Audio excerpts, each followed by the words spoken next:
नमस्कार दोस्तों। History hub 2.0 by Sunil sir के यूट्यूब चैनल पर आप सभी का स्वागत है। नमस्ते, जय श्री राम, जय श्री कृष्णा। हम रणथंभौर के चौहान पढ़ रहे थे। भी हमने शुरुआत कर ली थी। अब रणथंभौर शाखा का सबसे महत्वपूर्ण शासक हमीरदेव, जिनकी हम आज अपनी क्लास में बात करेंगे, उनके बारे में पढ़ेंगे। रणथंभौर के चौहानों में मुख्य राजा हमीरदेव। हमीरदेव 1282 से 1301 ईस्वी तक इनका समय पीरियड माना जाता है। हमीरदेव जेत्र सिंह के पुत्र थे। कहते हैं कि जेत्र सिंह के 3 पुत्र थे, लेकिन सबसे योग्य या कोई शासक बनने का अगर किसी में हुनर था तो वो हमीरदेव में था। इसीलिए जेत्र सिंह ने अपने जीवन पर्यंत ही हमीरदेव को रणथंभौर का शासक घोषित कर दिया था। तो हमीरदेव के पिता जेत्र सिंह और इनकी जो माता का नाम था हीरा देवी। जेत्र सिंह ने अपने जीवन काल में ही हमीरदेव को शासक बना दिया था। तो 1282 ईस्वी में हमीरदेव जो है इनका राज्याभिषेक हो गया था। राज्याभिषेक 1282 ईस्वी में हुआ। जब हमीरदेव शासक बना तो हमीरदेव ने अपने पिता के 32 वर्षों के स्वर्णीय शासन का जो समय था उसको यादगार बनाने के लिए अपने पिता जेत्र सिंह की याद में 32 खंभों की छतरी बनवाई। तो पिता जेत्र सिंह की याद में 32 खंभों की छतरी, 32 खंभों की छतरी बनवाई, जिसे न्याय की छतरी कहा जाता है। भी जिसे न्याय की छतरी कहा जाता है। प्रश्न पूछा हुआ भी है कि 32 खंभों की छतरी को किस नाम से जाना जाता है, तो न्याय की छतरी के नाम से जाना जाता है। नेक्स्ट अगर हम बात करें तो हमीरदेव के जो दरबारी हैं वो एक राघवदेव थे और बीजादित्य। ये 2 हमीरदेव के दरबारी विद्वान थे, जबकि राघवदेव जो हैं वो हमीरदेव के गुरु भी थे। भी इस बात को भी निगाह रखना, ये भी पूछा हुआ प्रश्न है हमारा एग्जाम में कि हमीरदेव के गुरु का नाम क्या था, तो राघवदेव था। क्या नाम था? राघवदेव था। हमीरदेव ने यज्ञ किया कोटि यजन। इसके जो पुरोहित थे वो विश्वरूप थे। भी क्या नाम था उनका? विश्वरूप। कोटि यजन यज्ञ की बात करें तो एक तरह का अश्वमेघ यज्ञ है भी ये भी। और इस यज्ञ के तहत हमीरदेव ने दिग्विजय नीति का अनुसरण करते हुए आबू के प्रताप सिंह, मेवाड़ के समर सिंह और यूपी भीमरस के अर्जुन, मालवा के राजा भोज को पराजित किया था।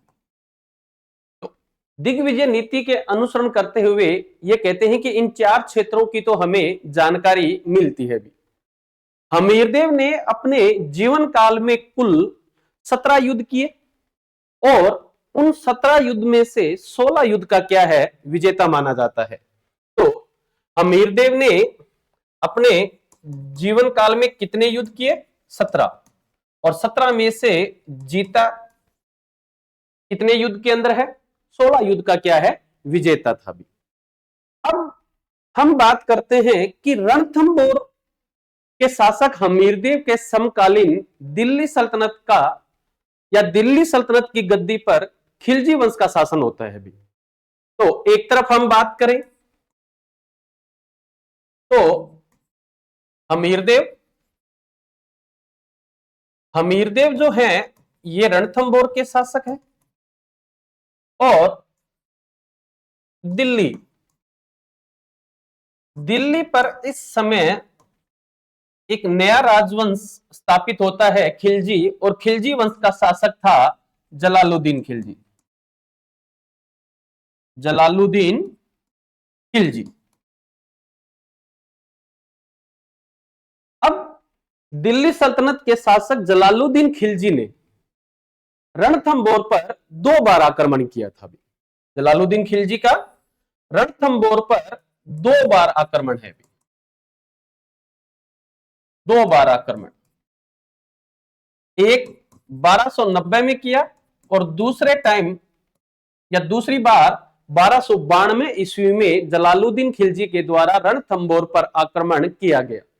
लेकिन इतिहास में ये दोनों ही आक्रमण असफल रहे थे भी। इनके इतिहास में इन दोनों आक्रमणों को असफल बताया जाता है कि जलालुद्दीन खिलजी के द्वारा रणथंबोर अभियान में किसी भी तरह की सफलता नहीं मिली।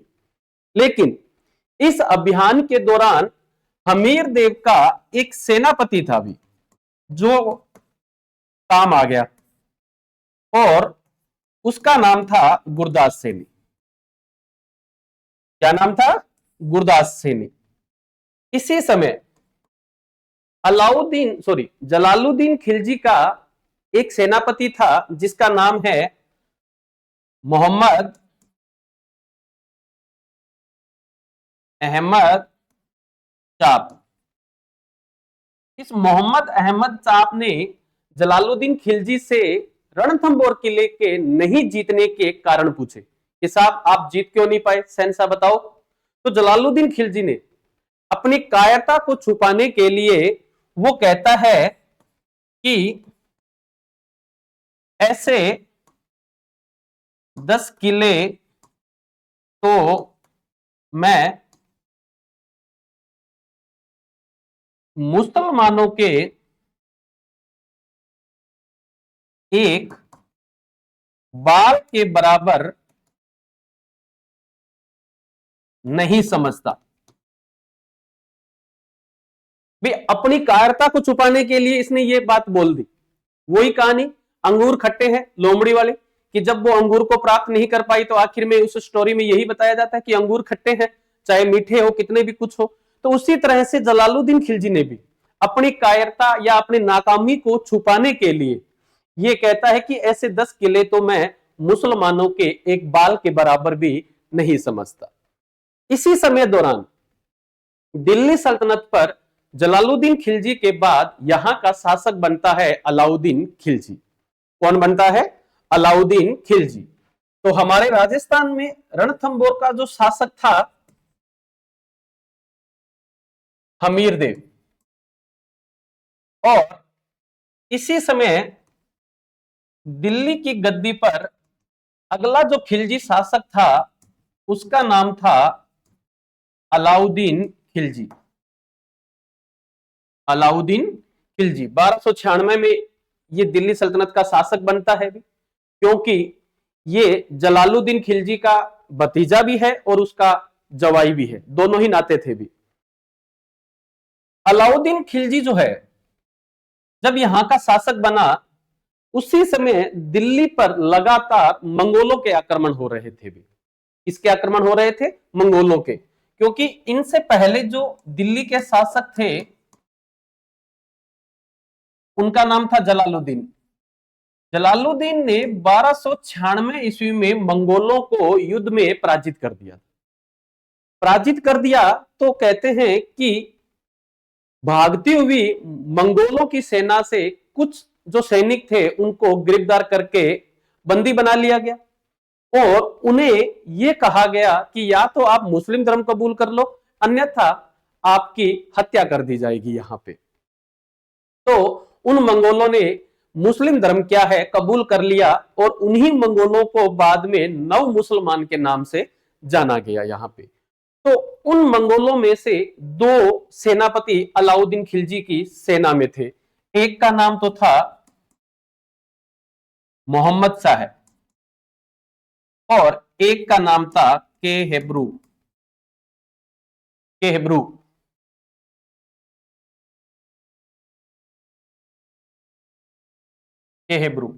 और दो सेनापति खुद इसके जो एक दो भाई था नुसरत खां और उलुग खां।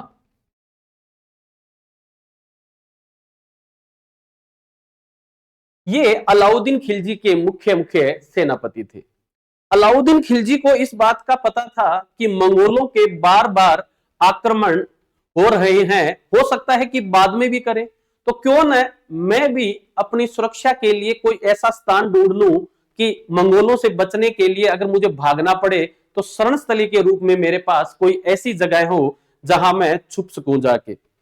इसीलिए दिल्ली की ठीक नाक के नीचे राजस्थान के दो किले जो सामरिक महत्व रखते हैं अपने आप में भी, एक चित्तौड़ और दूसरा रणथंभौर। सुरक्षा की दृष्टि से देखे जाएं तो ये राजस्थान के दोनों ही किले दिल्ली सल्तनत के शासकों के लिए जीतना बहुत ही जरूरी था। क्यों?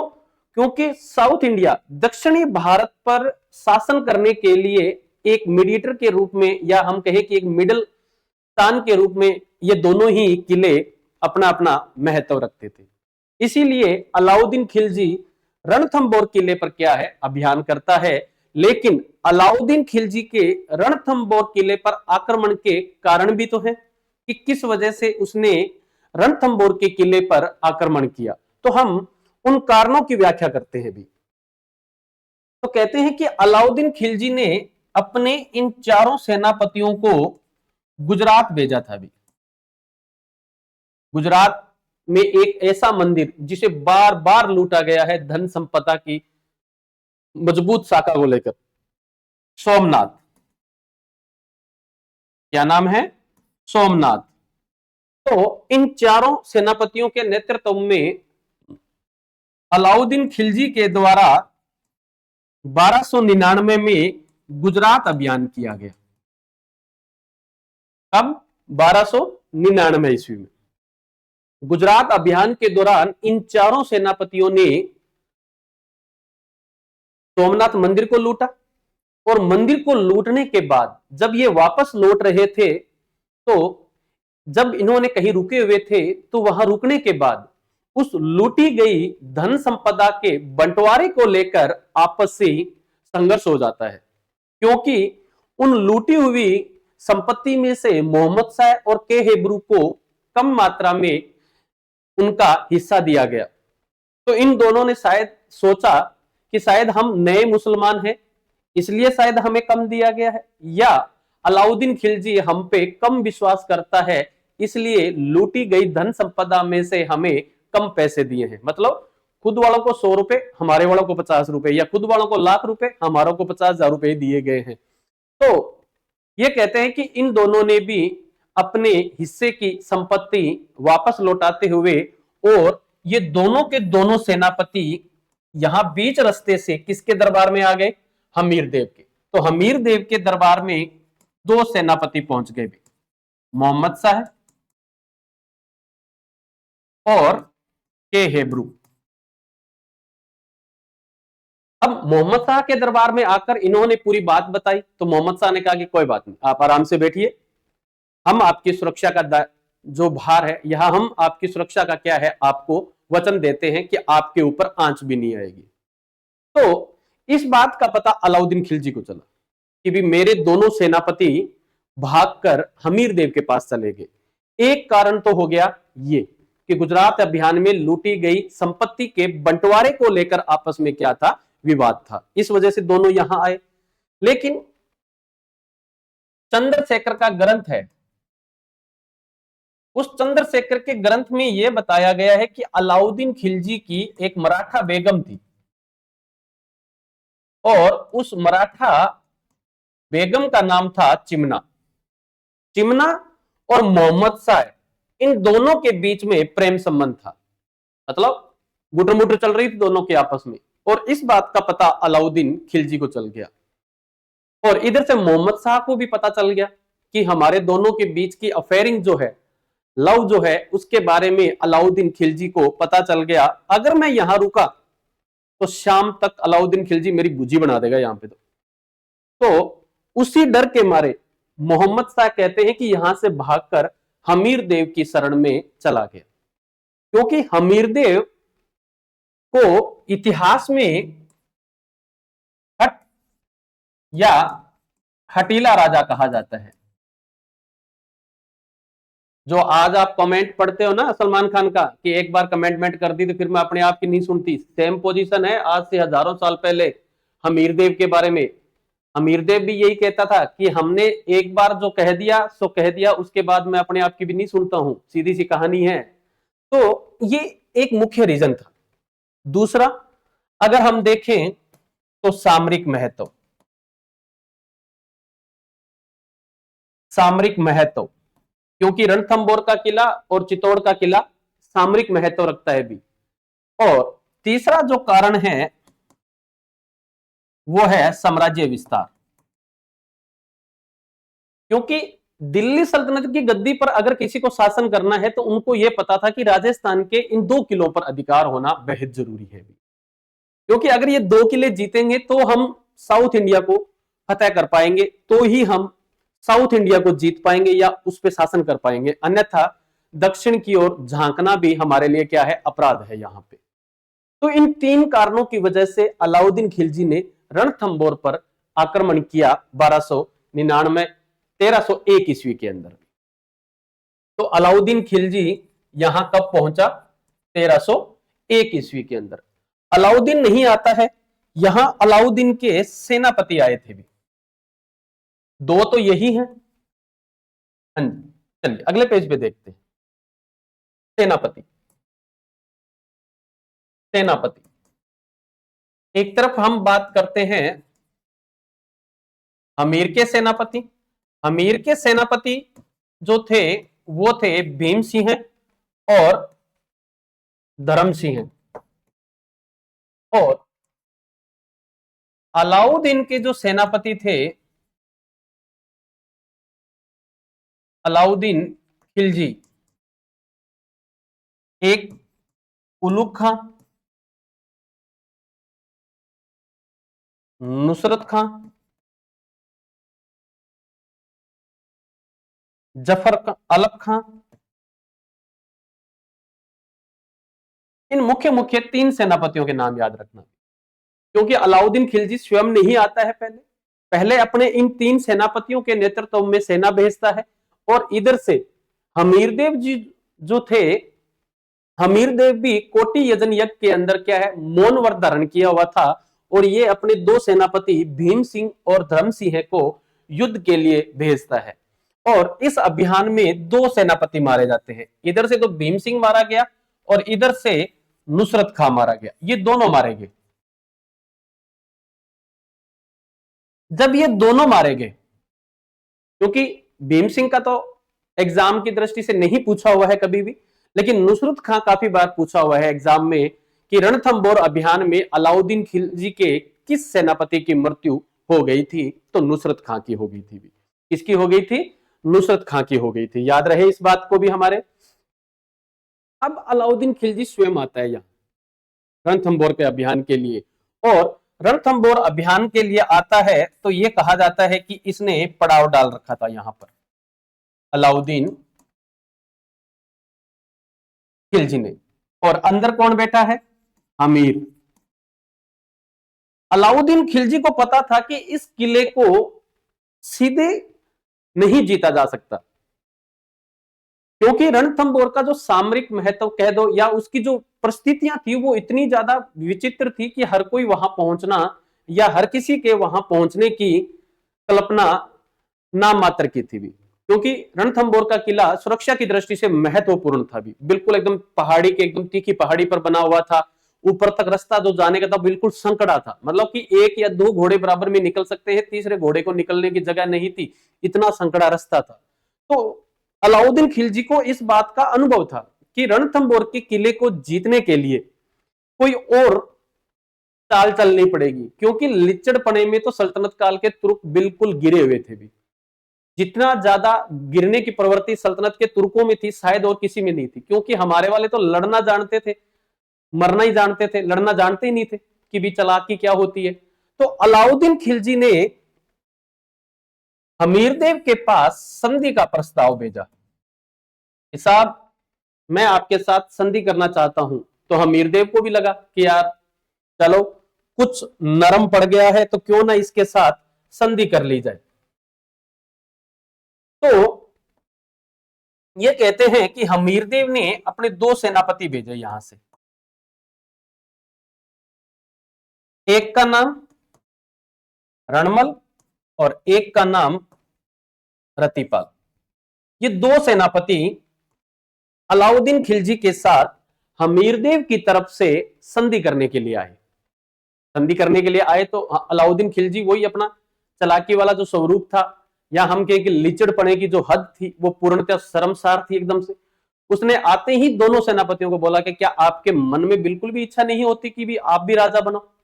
तो रणमाल रत्तीपाल के दोनों के लड्डू फूटे भी, साहब इच्छा तो है लेकिन बने कैसे, हमीरदेव को कौन पराजित कर सकता है। तो कहते कि आप अगर मेरा साथ दो तो मैं हमीरदेव को पराजित कर दूंगा, और अगर हमीरदेव को मैंने मार दिया तो राजा अगला आपको बना दूंगा। अच्छा कहन जी, लेकिन इसके बदले में आपको मेरा एक काम करना पड़ेगा। क्या? कि मुझे इस किले के अंदर जाने के गुप्त रास्तों के बारे में बताना है। तो रणमल और रत्तीपाल बोले कि साहब ये मुख्य दरवाजा है, जाओ डायरेक्ट, कोई दिक्कत नहीं। उसने कहा ये तो मुझे भी पता है जानवरों, ये बताओ कि गुस्सा कैसे जाएगा, क्योंकि मुख्य दरवाजे से अंदर प्रवेश करने का तो वो मतलब ही नहीं उठता है। तो एक कारण है या एक रीजन या एक और हल है इस चीज का, कैसे कि अगर अंदर का राशन और पानी खत्म हो जाए तो आप ये समझ लेना कि ये लड़ने के लिए बाहर निकलेंगे, क्योंकि उसके बाद में कोई ऑप्शन ही नहीं बचेगा। कि अच्छा तो कितना टाइम लगेगा उस राशन और पानी को खत्म होने में, कि यही कोई 2.5-3 साल लग ही जाएंगे आराम से। अलाउद्दीन खिलजी ने कहा थप्पड़ मारूंगा, क्या बोल रहे तू कि 2.5-3 साल कम होते कि मैं यहीं बैठा रहूंगा दिल्ली सल्तनत की गद्दी पर, क्या मेरे और कोई काम ही नहीं है पीछे। तो एक काम और हो सकता है कि क्या कि अगर रणथंभौर किले के अनाज में और पानी में गोमांस और गो रक्त मिला दिया जाए तो ये सनातन धर्म के बिल्कुल क्या है विरुद्ध हो जाएगा, और वो लोग क्या है लड़ने के लिए बाहर निकल जाएंगे। तो ये काम करेगा कौन? क्या हम। अच्छा, इसके बदले में आप हमें रणथंभौर के क्या है शासक बनाओगे। अलाउद्दीन खिलजी ने कहा कि डन, चलिए आप जाओ। तो कहते हैं कि रणमल और रतिपाल ने हमीरदेव के इस रणथंभौर के किले में जाकर अनाज में तो मिला दिया गोमांस और पानी में मिला दिया गोरख। अब अर्ली मॉर्निंग में किसी सेनापति को इस बात का जब मालूम पड़ा तो वो हमीरदेव के पास गया और जाकर कहा कि हमीरदेव जी अब तो हमें युद्ध ही करना पड़ेगा और कोई ऑप्शन नहीं बचा। उसने कहा कि क्या हुआ ऐसा? तो कहते हैं कि हमारे अन्न के अंदर किसी ने गोमांस मिला दिया तो वो पूर्णतया नष्ट हो गया है, हमारे लिए बिल्कुल ही निषेध है। और पानी के अंदर किसी ने गोरक्त मिला दिया है। अब हमीरदेव को भी कहानी समझ में आ चुकी थी भी कि चालाकी तो हो गई कहीं ना कहीं से। तो कहते हैं कि हमीरदेव युद्ध के लिए क्या है तैयारी करता है भी यहां पर। अब देखो, एक साइड अलाउद्दीन और वन साइड हमीर, बीच में रणथंभौर। मतलब लड़ाई इस किले के लिए हो रही है।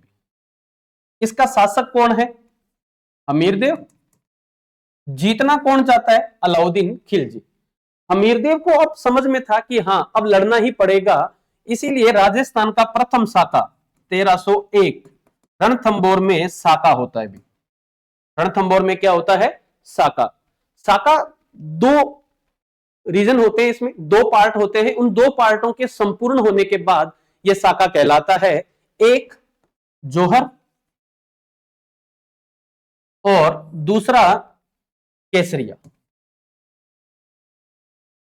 जब ये दोनों ही चीजें होती है उसके बाद ये पूर्णतः क्या है कहलाता है? साका कहलाता है। जोहर महिलाएं करती है और केसरिया पुरुष करते हैं भी। तो जो जोहर है वो जोहर किया था हमीर देव की पत्नी रंग देवी ने। क्या नाम था? रंग देवी। और केसरिया हमीर देव के नेतृत्व में होता है भी। अब सुनो, जब इस बात का पता हमीर देव को चला कि लड़ना ही पड़ेगा, तो वो दरबार में मंत्रियों की बैठक बुलाने के बाद वो कहता है कि मैं आपको आदेश दूंगा। कुछ समय के लिए अपने शयन कक्ष में चला गया और वहां जाकर बैठ गया। 2-4 घंटे बाहर भी नहीं आया।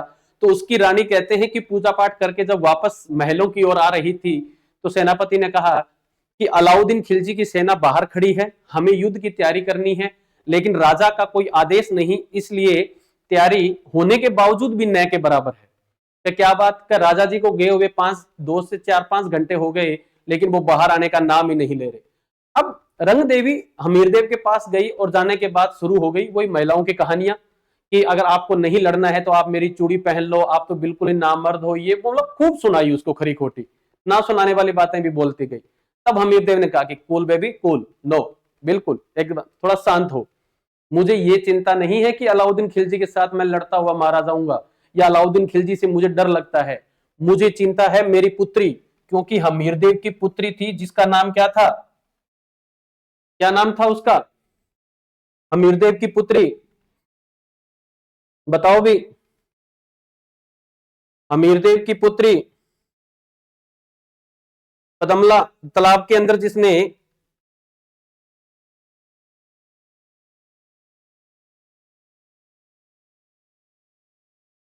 बताइए, बताओ भी। हमीरदेव की पुत्री का नाम? हमीरदेव की पुत्री का नाम था देवलदे। क्या नाम था? देवलदे। क्या इस देवलदे का क्या होगा? अब रंगदेवी को लगा कि यार इसके बारे में तो मैंने भी नहीं सोचा। अब वो भी शौक में हो गई एकदम से, क्योंकि पहले जब जोहर होता था तो छोटे बच्चे मां के साथ अग्नि में प्रवेश कर लिया करते थे और पुरुष केसरिया वस्त्र धारण करके बाहर लड़ते हुए वीरगति को प्राप्त होते थे। लेकिन जो ये 10-12 साल की बच्चियां होती थी, इनको अग्नि में प्रवेश नहीं करवाया जाता था। इन्हें पहले ही अपने मामा, बुआ, ताऊ या किसी के पास यहां भेज दिया जाता था और बोल दिया जाता था कि भाई आप इनकी शादी कर दीजिएगा, हम अगर जीवित रहे तो आ जाएंगे, नहीं आए तो आप जानो और ये बेटी जाने हमारी। लेकिन अब तो इसको हम किले से बाहर भी तो नहीं निकाल सकते। अब ये सारी कहानी देवलदे सुन रही थी। देवलदे अपने पिता के पास जाती है और कहती है कि इतने बलशाली जो मेरा पिता है वो इतना चिंतित है, तो क्यों ना आप अपनी तलवार से मेरा शीश ही काट दो, कहानी खत्म हो जाएगी। अब कोई बाप अपनी बेटी का तलवार से सीधा सर धड़ से अलग कैसे कर दे? कहते हैं कि हमीरदेव गलगली करके वहां गिर गया था और अपनी बेटी का शीश नहीं काट पाया। तो वो जो वीर पुत्री जो देवलदे थी, उसे लगा कि मेरा बाप मेरी वजह से इतना कमजोर हो रहा है, तो वह रणथंबोर के सबसे ऊपर वाले पार्ट पे जाके नीचे छलांग लगाती है और वहीं जल जोहर हो जाता है भी। वो तालाब के अंदर कूदती है और उसकी मृत्यु हो जाती है। और उसके बाद हमीरदेव अलाउद्दीन खिलजी के साथ क्या है? युद्ध करता है और उस युद्ध के दौरान हमीरदेव भी वीर गति को प्राप्त होता है। इस तरह से 1301 ईस्वी के अंदर अलाउद्दीन खिलजी के द्वारा रणथंबोर के किले को जीत लिया जाता है। रणथंबोर का किला कब जीता? 1301 ईस्वी के अंदर जीता। किसके द्वारा? रणथंबोर के किले के द्वारा। और रंग देवी जो इसकी पत्नी थी हमीरदेव की, रंग देवी के नेतृत्व में रणथंभौर के किले में पहला जौहर होता है और इस तरह से यह राजस्थान का प्रथम साका कहलाया गया। राजस्थान का प्रथम साका 1301 ईस्वी। बरनी के अनुसार तो 10 जुलाई है, वैसे 11 जुलाई बताया जाता है, या जुलाई 1301 ईस्वी को रणथंभौर का किला अलाउद्दीन खिलजी के द्वारा जीत लिया गया और यहां का शासक उलुग खां को बनाया गया था। यह भी ध्यान रखना कि रणथंभौर के किले को जीतने के बाद अलाउद्दीन खिलजी ने यहां का शासक रंग देवी को बनाया था। यह छोटी सी कहानी थी हमीर देव और अलाउद्दीन खिलजी की भी, क्योंकि अब अलाउद्दीन जो खिलजी है वो खुद एक कवि की तरह कुछ पुस्तक भी लिखा करते थे, तो इन्होंने एक पुस्तक लिखी थी हमीर देव ने, श्रृंगार।